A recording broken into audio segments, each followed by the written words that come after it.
السلام علیکم ملګرو دا د سپاهي مقبول حسین د چې د پاکستان د پاره کومه قرباني ورکړې ده نو اوس کچره دی ژوندې وي او د پاکستان اوس د حال کتلو نو د ویلو چې لعنت شپه ما چې ما پاکستان د پاره قرباني ورکوله خو ډیر نر سړی پاکستان زنده باد پاکستان همیشه پاینده باد خدا اوس چې کم سیاستدانانو زموږ د ملک رانیولې دي او د پېټرول مافیا او زموږ د حکمرانانو چې زموږ د ملک کم طرف ته روان کړي دي نو یقینا د افسوس خبره ده هر ځوان په وطن کې تنگ دی هر ځوان غواړي چې دې ځنه خپل وباسي ځکه مجبوری د حالات داسې جوړ شوي دي زموږ حکمرانان موږ ته ریلیف نه راکوي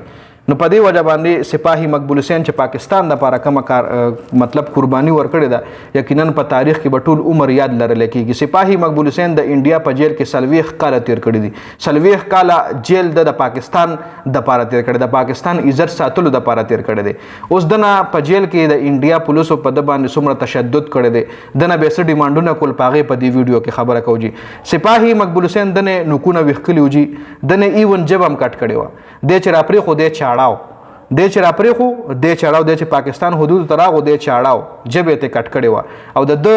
د به دومره ټارچر کولو چې د کوم وینه و دنه بچ جسم نه کوم وینه بيدنو په هغه وینه باندې د پټول جیل کې به کمزې کې چې د ساتل کېدو پزمکه په دیوالونو پاکستان زنده‌باد لیکلو پس وجه باندې پاکستان زنده‌باد باندې با چې کم چا د گرفتار کړو په انډیا کې آرمي او پولیسو ایله په ډیر زور ورته کېدو د ډیماند دا کولو چې د لوي تصرف یو زلوایا چې الله دنه کې پاکستان مرداباد د ولوي څنګه مرداباد دا برستاسو خوخی ای بولوي مرداباد او د بوله زنده‌باد وي بولوي مرداباد او د ورته زنده‌باد وي صرف په یو ټکی باندې دنه جبه کټ کو چې ته زنده‌باد نه وي په دې ته هغه جبه کټ کا هغه نه پس په د پلیکلو باندې تاغیله په جیل په دیوالونو باندې پزمکه باندې لیکل به ولا کول چې پاکستان زنده‌باد چې په خله نشو ویلې نو په دیوالونو ولا پاکستان زنده‌باد لیکلو دومره نر دومره بهادر دومره نار او دومره بهادرۍ سره د انډیا په جیل کې 40 کاله تیر کړي دي جی وره جی مقبول حسین چې کوم دی ګوره د 1965 جنگ کې تقریبا 1900 د تنخواه چې هغه ټایم کې 1000 یعنی 1200 روپۍ د تنخواه هغه ټایم کې اور 1965 جنگ کې کشمیر में भारतीय असला डप्पू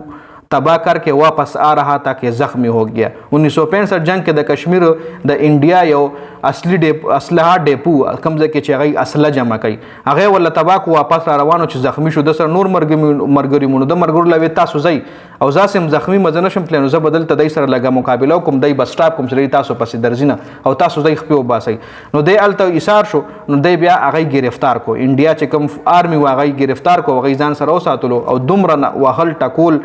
او پر وزر باندې به د نهر نهور ساتلو جی نو با د انډیا یو افسر د په جیل کې وی چې تصرف وایا پاکستان مرداباد نو پاغه د غوسه شو په زور ولوي چې زنده‌باد همیشه زنده‌باد او هغه بیا دومره افسر غوسه شو چې د نجب کټ کچ د نور پاکستان زنده‌باد ناریو نه وي اول صرف یو ځل وی چې ته پاکستان مرداباد و دلته پچغو شو چې پاکستان زنده‌باد نو غوسه شو هغه ته جب کټ کا اسده لپاره صرف پاکستان زنده‌باد د پر دومره غټه قرباني ورکړي وخا بیا چې د کله راخلا شو 2005 کې د رها شو نو د چې کله راغو د خچا پیجندونه یو د بیا د ډي ان اے ټیسټونه وشو ډي ان اے ټیسټونه پته ولګی چې دا خو سپاهي مقبول حسین دی او په 2018 کې د بیا وفات شوی دی جی نو د قربانیان چې کمی دي د وطن د لپاره دا به همیشه په تاریخ کې یاد لرل کیږي